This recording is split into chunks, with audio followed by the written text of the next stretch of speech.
Hello friends, मैं हूँ आनंद। तो भाई साहब एक बार फिर से हाजिर हैं एक नई वीडियो के साथ। सो फ्रेंड्स, आज जिस टॉपिक पर बात करने वाले हैं उसे आपने बचपन में तो ज़रूर सुना होगा। बरमूडा ट्रायंगल नाम तो सुना ही होगा। सो फ्रेंड्स, बरमूडा ट्रायंगल क्या है और इसके सारे फैक्ट्स एंड मिथ्स जानने के लिए वीडियो के अंत तक बने रहें। तो आइए शुरू करते हैं। So friends, Bermuda triangle Atlantic ocean का एक मिथिकल सेक्शन है जो कि Miami Bermuda and Puerto Rico से बाउंडेड है। ये वही एरिया है जहां dozens of ships and aeroplanes disappear हो चुके हैं, जिसमें से एक यूएस नेवी बॉम्बर भी इस एरिया के ऊपर उड़ान भरते वक्त गायब हो चुका, जिसका पता आज तक नहीं चल पाया। और ऐसे ही अनेकों शिप्स एंड प्लेन्स यहाँ डिसअपीयर हो चुके हैं। ऑल्दो बरमूडा ट्रायंगल की मिस्ट्री सॉल्व करने के लिए बहुत थियरीज आई, लेकिन किसी ने भी इसकी सच्चाई नहीं पता लगा पाई। बरमूडा ट्रायंगल को डेविल्स ट्रायंगल भी कहा जाता है, जो कि फ्लोरिडा के साउथ ईस्टर्न टिप से लगभग 5 लाख मील्स को कवर करता है।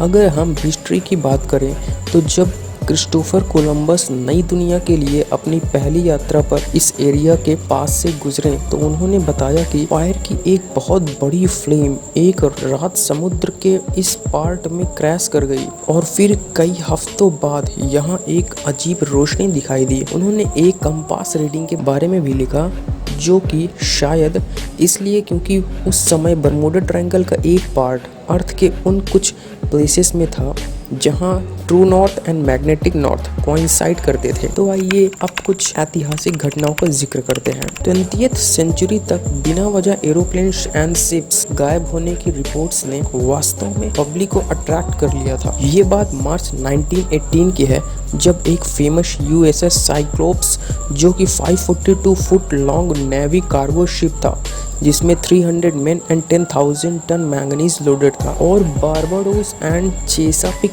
बे के बीच कहीं डूब जाता है। हैरानी की बात यह रही कि बाद में खोजने पर भी उसका एक पार्ट भी नहीं मिल सका। सो फ्रेंड्स, ये तो बस गॉड एंड सी ही जानते थे कि आखिर उस साइक्लोप्स का क्या हुआ। इसी तरह 1941 में 2 और साइक्लोप्स उसी एरिया में गायब हो जाते हैं।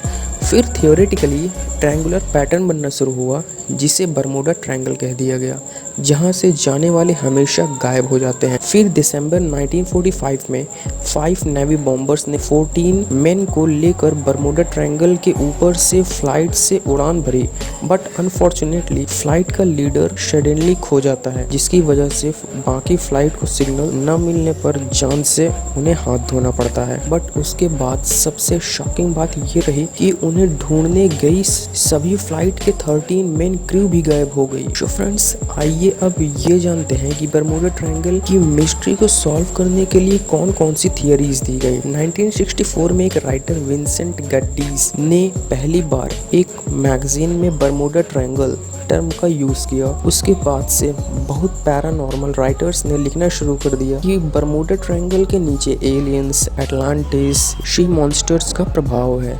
बहुत थियोरिस्ट्स ने वहाँ एक ऐसे मैग्नेट होने का दावा किया जिसकी ग्रेविटी फील्ड बहुत ही ज्यादा है। कुछ ने ये भी कहा कि ओशियन की फ्लोर से मीथेन गैस का ह्यूज इरप्शन हुआ है, और बहुतों ने अपने अपने धर्म के अनुसार एक विशाल शक्ति होने का दावा भी किया है। एक ये भी थियरी आई थी कि यही बरमूडा ट्रायंगल का आखिरी रास्ता ब्लैक होल में जाकर खत्म होता है, जिससे हर ऑब्जेक्ट उसकी तरफ अट्रैक्ट हो जाता है। ऑल्दो इनमें से ऐसी कोई थियरी नहीं है जो पूरे प्रूफ के साथ इस मिस्ट्री को सॉल्व कर सके। सो फ्रेंड्स, आपके अकॉर्डिंग इस मिस्ट्री का क्या रीज़न हो सकता है, कमेंट करके ज़रूर बताएं। और हाँ, नीचे सब्सक्राइब बटन को दबाना बिल्कुल ना भूलें। तो मिलते हैं नेक्स्ट वीडियो में किसी नए टॉपिक के साथ। तब तक के लिए Jai Hind, bye bye and stay tuned.